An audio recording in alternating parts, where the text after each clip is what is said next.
نواز شریف صاحب کا وقت ہے، ہم نے کہا کہ ان کی پاکستان پہ گرپ رہی، پھر پنجاب پہ رہی، لیکن ان کی زیادہ توجہ دوسری جگہوں پہ نہیں تھی. نہیں رہی. تو نتیجہ یہ ہوا کہ کچھ قوم پرست مختلف جگہوں پر جو ہے نا پھلے پھولے، اور ان کو اپنی مجبوری میں ان کو اپنے ساتھ لینا پڑا. اس میں ایک بہت بڑا جو ایک سیگمنٹ پولیٹیکلی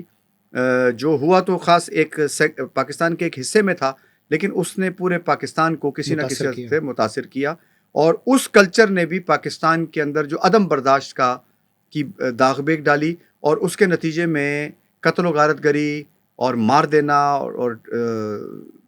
لاشوں کا ایک طرح کا سلسلہ جو ہے نا وہاں سے شروع ہوا. وہ تھا کراچی میں ایم کیو ایم کا اٹھنا، اور ایم کیو ایم کے اس اٹھنے کے پیچھے جو سلوگن تھا وہ حقوق یا موت، کوٹا سسٹم کو ختم کرو. اور اسی طرح مظلوموں کا ساتھی ہے الطاف حسین. تو یہ الطاف حسین کا کریکٹر بھی نصر اللہ بھائی بھٹو کی طرح ایک ایسا کریکٹر رہا جس نے بہت زیادہ لوگوں کو متاثر کیا، اس حد تک متاثر کیا کہ الطاف کا جو نام ہے وہ علامت بن گیا مظلوموں کی دادرسی کی، اور دوسری طرف جو اس کے اینٹی تھے ان کی موت کی، اور یہ دہشت کی علامت بنا. اور بلا شرکت اس نے بھی نصر اللہ بھائی تقریباً 35 ایئرز کراچی میں، حیدرآباد میں، اور جو سندھ کے شہری علاقے ہیں جہاں مہاجروں کی اکثریت ہے، ان کو اپنے گرپ میں رکھا. اور اس کے نتیجے میں جو مطالبات تھے وہ ابھی بھی اسی طرح موجود ہیں اور ان پہ کوئی پیش رفت نہیں ہوئی. لیکن یہ ہوا کہ ایک ایسی مافیا ڈیولپ ہو گئی جن کے بارے میں پھر بعد میں ہالی ووڈ میں اور بالی ووڈ میں اور لالی ووڈ میں فلمیں بنی، ڈانس کی کمپنی نام کی فلمیں بنی، جس میں یہ دکھایا گیا کہ کس طرح سے ایک ڈان پورے شہر کو کنٹرول کرتا ہے، اور اس کی پینیٹریشن اتنی ڈیپ روٹڈ ہے کہ جو ادارے ہیں، لا انفورسمنٹ ایجنسیز ہیں، وہ بھی اس کے آگے بے بس ہیں، اور وہ اس سے کمپرومائز کر کے چیزیں چلاتے ہیں. تو ایک اس طرح کا ایک اٹھان یا اس طرح کی گرپ بھی ہم نے دیکھی کہ ایک پوری پڑھی لکھی قوم، یعنی جو اردو سپیکنگ ہمارے پاکستانی کمیونٹی ہے، وہ پڑھے لکھے لوگ تھے، بہت ریزنیبل لوگ تھے، مڈل کلاس لوگ تھے، وہ دنیا کی یعنی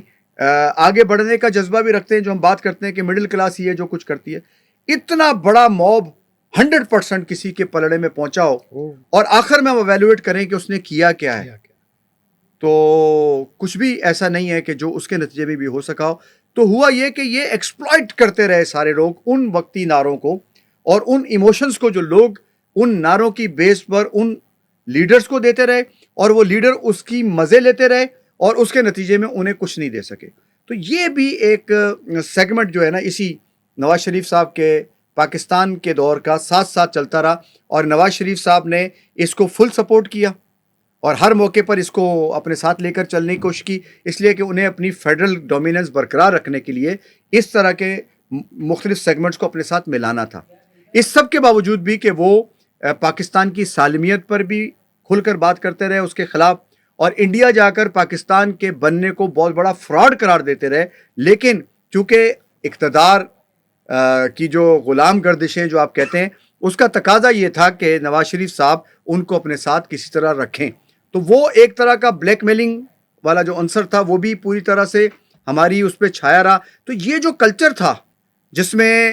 پبلک کے ایموشنز کا ایکسپلوٹیشن ہے،